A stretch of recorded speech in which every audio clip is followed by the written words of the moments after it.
Hello, good morning all of you. Welcome back to my channel जम success Mantra. और आज हम अपना जो लेक्चर शुरू करने वाले हैं वो है हमारा DLED फर्स्ट ईयर, जिसको अपने यहाँ GBT के नाम से भी जाना जाता है। और इसमें हम आज इंग्लिश का लेक्चर लेंगे, जिसमें हम इंग्लिश का एक प्रीवियस ईयर क्वेश्चन लेने वाले हैं। तो आप अपना लेक्चर शुरू करते हैं आज का। तो इसका जो क्वेश्चन कुछ इस तरह से पूछा गया था कि राइट अ नोट्स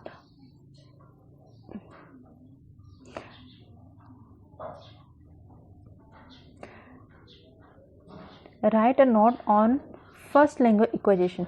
मतलब फर्स्ट लैंग्वेज को एक्वायर करने के ऊपर कोई नोट्स लिखना। मतलब फर्स्ट लैंग्वेज को जब हम अधिग्रहण करते हैं तो उसके ऊपर एक नोट्स लिखना है हमें। तो अब सबसे पहले एक डेफिनेशन, एक छोटी सी लाइन लिख लेते हैं कि फर्स्ट लैंग्वेज होता क्या है। फर्स्ट लैंग्वेज का मीन्स है कि language which a children learn naturally. मतलब वह लैंग्वेज जिसको एक बच्चा क्या है नेचुरली सीखता है, उसको सिखाने के लिए किसी सेकंड पर्सन की ज़रूरत नहीं होती। अब हम आते हैं अपने नेक्स्ट पॉइंट को, जो हमारा फर्स्ट लैंग्वेज एक्वाइजेशन। मतलब फर्स्ट लैंग्वेज को हम कैसे कैसे सीखते हैं। फर्स्ट पॉइंट की ओर बढ़ते हैं। पहला पॉइंट है हमारा इसमें कि we learn a language without any personal help. हम बिना किसी पर्सन की हेल्प से अगर कोई लैंग्वेज सीखते हैं तो हम उसको क्या कहते हैं, first language. We learn a language without any person है। बिना किसी व्यक्ति की हेल्प से हम जिस लैंग्वेज को सीखते हैं उसको क्या करते हैं, हम फर्स्ट लैंग्वेज कहते हैं। और इसको क्या सोसाइटी में ये क्या अपने आप सीख जाते हैं। हमें कोई पकड़ कर के ऐसे नहीं सिखाते कि हाँ इसको आम राम साम ऐसे बोलो। हम जब बच्चा पैदा होता है तो धीरे धीरे उस सोसाइटी में अपने आप सीख जाता है, दूसरों को सुनता है, धीरे धीरे वैसे ही सीख जाता है।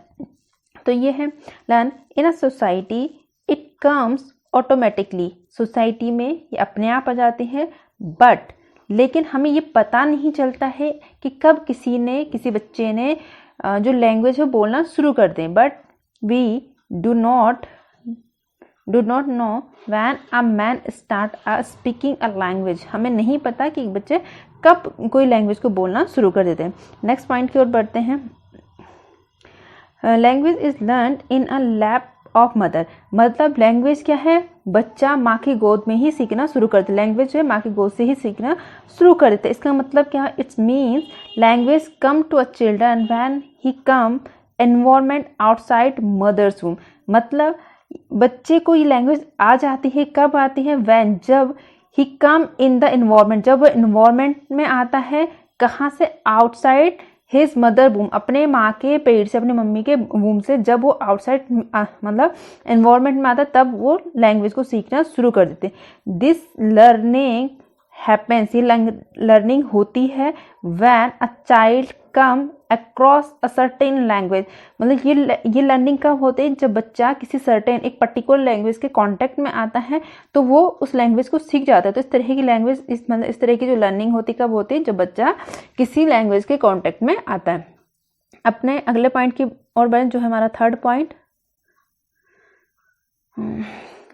है अ नॉर्मल चाइल्ड। जो एक नॉर्मल बच्चा है वो किसी भी लैंग्वेज को सीख सकता है, बट शर्त क्या है, उसके लिए उसको उस तरह का एनवायरनमेंट मिलना चाहिए, उसे वो एनवायरनमेंट मिलना चाहिए जिसमें वो लैंग्वेज बोल सकता है। तो मतलब जैसे कि एक बच्चा अगर वो मराठी फैमिली में परिवार में उसका बर्थ होता है तो वो क्या होता है, मराठी लैंग्वेज को सीख जाता है। क्यों? क्योंकि उसकी फैमिली में मराठी लैंग्वेज बोली जाती है। वैसे एक बच्चा अगर किसी गुजराती फैमिली में अगर उसका बॉर्न होता है तो वो क्या है, गुजराती लैंग्वेज सीखता है। अगर एक बच्चा गुजराती फैमिली में बॉर्न होता है लेकिन उससे क्या एक मराठी फैमिली अडॉप्ट कर लेती है तो मराठी लैंग्वेज सीख लेता है। अगर वो दोनों फैमिली के कॉन्टेक्ट तो दोनों लैंग्वेज वो सीख लेता है। तो ये खासियत होती है ह्यूमन बीइंग्स की कि वो किसी भी लैंग्वेज को सीख सकता है, बट क्या है, उसका इन्वायरमेंट उसको जरूर मिलना चाहिए। ठीक है, थर्ड पॉइंट की ओर बढ़ूं तो क्या, a normal human child can acquire any language. किसी भी लैंग्वेज को एक्वायर कर सकता है यानी अपना सकता है। He can learn native language automatically. वो अपनी नेटिव लैंग्वेज मतलब अपनी जो उसकी जन्म लैंग्वेज है, नेटिव लैंग्वेज है, उसको अपने आप सीख जाता है। व्हेन कब, when he is put in environment उसको रखा जाता है एनवायरमेंट में वेयर लैंग्वेज इज स्पोकन, जहाँ वो लैंग्वेज बोली जाती है। मतलब क्या उस लाइन का मतलब ये है कि एक नॉर्मल ह्यूमन चाइल्ड किसी भी लैंग्वेज को अपना सकता है। ही लर्न नेटिव लैंग्वेज, अपनी नेटिव लैंग्वेज मतलब अपनी जो मातृभाषा बोली है उसको सीख सकता है जब उसको क्या करता है उस एनवायरमेंट में रखा जाता है जहाँ पे वो लैंग्वेज बोली जा रही है। नेक्स्ट पॉइंट की ओर बढ़े। In an acquire of the first language, first language को अपनाने में या फर्स्ट लैंग्वेज को बोलने में जो ह्यूमन का रेस, उसका कलर, उसका रिलीजन, उसका क्लाइमेट, कंट्री, ये सब कभी भी बाधा नहीं बनते हैं। नेवर ब्लॉगर्स कभी भी क्या नहीं होते हैं, उसके लिए बाधा उत्पन्न नहीं करते हैं। तो चाहे वो किसी भी कंट्री का, किसी भी रिलीजन का है, वो अपना फर्स्ट लैंग्वेज को ईजिली सीख सकता है। अगले पॉइंट की ओर बढ़े तो language acquire is a complicated process. Language को जो एक्वाइजेशन है उसकी, जो उसको लैंग्वेज को है अपनाना या उसको सीखना क्या है, एक कॉम्प्लिकेटेड प्रोसेस है। A complex system is involve, ये कॉम्प्लेक्स सिस्टम जो है उस क्यों कॉम्प्लिकेशन है, क्यों कॉम्प्लिकेटेड है, क्योंकि इसमें इन्वॉल्व होती है producing of sound, her sound को हमें प्रोड्यूस कर रहे होते हैं of single, her single word की, हर साउंड को, हर सिंगल वर्ड की डिफरेंट साउंड को, हर प्रकार के साउंड को हमें प्रोड्यूस करना होता है। इसलिए क्या होती है, लैंग्वेज जो है एक कॉम्प्लिकेटेड प्रोसेस हो जाती है। A child can learn more than one language, एक बच्चा जो है एक से ज़्यादा लैंग्वेज को सीख सकता है एट टाइम, एक ही टाइम में एक से ज़्यादा लैंग्वेज को सीख सकता है। इफ यदि क्या हो, if he is expose to those different language, यदि उसे उन अलग अलग लैंग्वेज में एक्सपोज किया जाए, उसे अलग अलग लैंग्वेज के लोगों के साथ रखा जाए, तो एक ही टाइम में वो एक से ज़्यादा लैंग्वेज सीख सकता है। और ये लैंग्वेज के जो वर्ड्स होते हैं कभी भी एक दूसरे के साथ इंटरमिक्स नहीं होते, एक दूसरे लैंग्वेज के साथ वो इंटरमिक्स नहीं करता। अगर गुजराती बोल रहा होगा तो उसमें प्योर गुजराती बोलेगा, अगर मराठी बोल रहा होगा प्योर मराठी बोलेगा, चाहे उसे दोनों लैंग्वेज आती हो। तो ये हो गया हमारा। आगे बढ़े, आगे नेक्स्ट पॉइंट की ओर बढ़ते हैं। नेक्स्ट पॉइंट है हमारा, नेक्स्ट पॉइंट की ओर बढ़े तो नेक्स्ट पॉइंट है हमारा नेचुरल। यहाँ तक लैंग्वेज को लर्नर में जो नेचुरल फिजिकल डिसऑर्डर होती हैं वो भी कभी बाधा उत्पन्न नहीं करते। जो नेचुरली फिजिकल डिसऑर्डर बच्चे होते हैं वो इजीली अपनी जो नेटिव लैंग्वेज होती है उनकी, जो उनकी मातृभाषा, उसको इजीली सीख लेते हैं। ठीक है। Natural physical disorder can not become a problem. Natural physical disorder, जो natural physical disorder can not, कभी भी क्या नहीं, एक प्रॉब्लम नहीं बनती है फॉर अ चाइल्ड, एक बच्चे के लिए, अनलर्निंग लैंग्वेज को सीखने में, मतलब लैंग्वेज को सीखने में उसका जो नेचुरल फिजिकल डिसऑर्डर वो कभी भी एक बाधा नहीं बनता है, एक प्रॉब्लम नहीं बनता। इवन यहाँ तक जो डीफ, डम, ब्लाइंड एंड लैम मतलब लंगड़ा जो बच्चे होते हैं वो भी अपनी लैंग्वेज को क्या इजीली सीख जाती है। Can acquire a language easily, वो भी किसी लैंग्वेज को आराम से सीख सकते हैं। यहाँ तक कि मेंटल रिटार्डनेस भी क्या नहीं होती, किसी लैंग्वेज को सीखने में कोई बाधा उत्पन्न नहीं करते। Non obstruct in a language learning language, किसी लैंग्वेज को लर्न करने में वो भी कोई बाधा उत्पन्न नहीं करती है।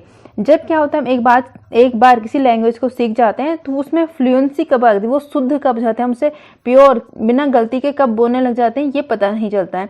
तो once a language is learn, जब हम एक बार एक लैंग्वेज को सीख जाते हैं, it is certainly flawless, certainly अचानक से क्या हो जाती है, फ्लॉलेस हो जाती है, हमें पता भी नहीं चलती कब हो गया। ठीक है। हाँ, सीखने में टाइम जरूर लगता है। A children can not learn a language in a purest form at once. कोई भी बच्चा एक ही बारी में किसी भी लैंग्वेज एक प्योर फॉर्म में नहीं बोल सकता। अगर माना कोई इंग्लिश सीखना चाहता है लेकिन उसे इंग्लिश बिल्कुल नहीं आती और चाहे कि मुझे पहली बार में हम प्योर फॉर्म में इंग्लिश बोलना सीख जाऊँ, तो ये पॉसिबल नहीं है। या फिर ये तो कब होगी, जब उसका इन्वायरमेंट नहीं है, जब अगर बच्चा उसी इंग्लिश के इन्वायरमेंट में ही पैदा हुआ है। ठीक है, वो ऐसी फैमिली में ही पैदा हुआ है जहाँ प्योरली इंग्लिश बोली जाती है, लेकिन फिर भी वो एक ही बार में क्या प्योर इंग्लिश नहीं बोल पाएगा, वो छोटे छोटे टुकड़ों में क्या करता है, सीखता है। जैसे एक नॉर्मल फैमिली में बच्चा पैदा होता है, सबसे पहले मम्मा, पापा, दादा, ये छोटे छोटे वर्ड को क्या करता है, सीखता है, तब जाके क्या कंप्लीट सेंटेंस बोलता है, फिर सेंटेंस को जोड़ के कंप्लीट लैंग्वेज सीख पाता है। ठीक है, तो यही बात है कि a child can not learn a language in a purest form at a time, मतलब एक टाइम में प्योर फॉर्म में नहीं सीखता। इंस्टीड, बल्कि वो क्या करता है, ही पिक मतलब वो लेता है, he pick it in a bite, वो उसे छोटे छोटे टुकड़ों में एंड पीसेस में सीखता है। देयर एक्वायर इज नॉट आ मतलब जो लैंग्वेज सीखना है वो फोटोग्राफिक नहीं है बल्कि वो क्या है, आर्टिस्टिक क्रिएशन है। मतलब ऐसा नहीं है कि जैसे हमने क्या कर दिया, वो फोटोग्राफ खींच लिया, एक ही बार में फोटोग्राफ खींची और क्या होगी, वो फोटोग्राफ तैयार हो जाती है। मतलब हमने एक ही बार में लैंग्वेज, ऐसा नहीं, बल्कि वो क्या आर्टिस्टिक क्रिएचर, जैसे एक आर्टिस्ट बारीक बारीक चीज़ों को निखारता है, उसमें टाइम लगाता है, उसी तरह से हमारी लैंग्वेज भी क्या है, एक आर्टिस्टिक क्रिएशन है, बल्कि फोटोग्राफिक नहीं है। तो ये था हमारा आज का लेक्चर, जो था कि फर्स्ट लैंग्वेज के ऊपर था। प्रीवियस ईयर में पूछा गया क्वेश्चन है कि फर्स्ट लैंग्वेज के ऊपर क्या है, कोई एक नोट्स लिखिए। ठीक है, तो आज का लेक्चर हम यहीं पे कंप्लीट करते हैं, मिलते हैं फिर नेक्स्ट लेक्चर में। तब तक अगर आपको हमारा लेक्चर पसंद आता है और तो आप कंटिन्यू चैनल को फॉलो करें, तब उसके लिए आपको सब्सक्राइब करें, बेल आइकन को ज़रूर प्रेस करें और लाइक करें, शेयर करें। ठीक है, फिर मिलते हैं अपने नेक्स्ट लेक्चर में।